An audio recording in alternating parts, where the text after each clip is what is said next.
iako ny namaranana ny taona 17 sy ny nandraisana ny taona vaovao 20 Baiko ny filoham-pirenena ho an'ireo membre ny gouvernement tamin'ny fiafarany taona 17 lasa teo sy tsy anana ny taom-baovao 20 ity ny mba hitodiany amin'ny lafiny sosialim-bahoaka ka samy mijery ireo faritra hiany avy ireo amin'ny fitrapiany faritra rombropolo eto Madagasikara.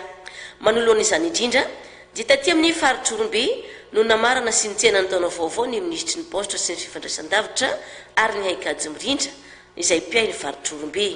Tsy nitondra ny tanapolo ny ity ministry ity amin'izao fetiny saramanitra izao fa nivimbina ny voatsirambiny tanana ihany koa sady fanomezana avy amin'ny filoham-pirenena hera janoary mampianina mivady vary milanja ray taona sy 20 kilao ary 5 no nitsinjaraina tamin'ireo bianitra misa 10 avy amin'ny fikotantelo amin'ny folo mandravitra ny komina ambony vohitsiny hosy.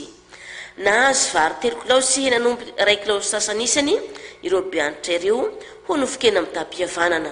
Amin'izao saramanitra zao dia miarahaba sika rehetra oka malagasy indrindrandrindra isika ty amin'ny faritry Orombe mba tahin'Andriamanitra ka maty vakitsika ny taona io dia hiaparahantsika amin'ny fifidianana koa zay no anentahana sahady rehetrarehetra mba samby tony ary samby eritreritra andiny tena hoe inona ny anjara briko oento ho fampandrosoana nyty Madagasikara ty. Tamin'ny fomba mangarahara tanteraka no tsinjarana izany isaky ny fokotany misy ireo bianitra ireo. Faly sy nakasitraka ny fitondram-panjakana izy ireo satria tsy nanadino fa naneho fitiavana feno.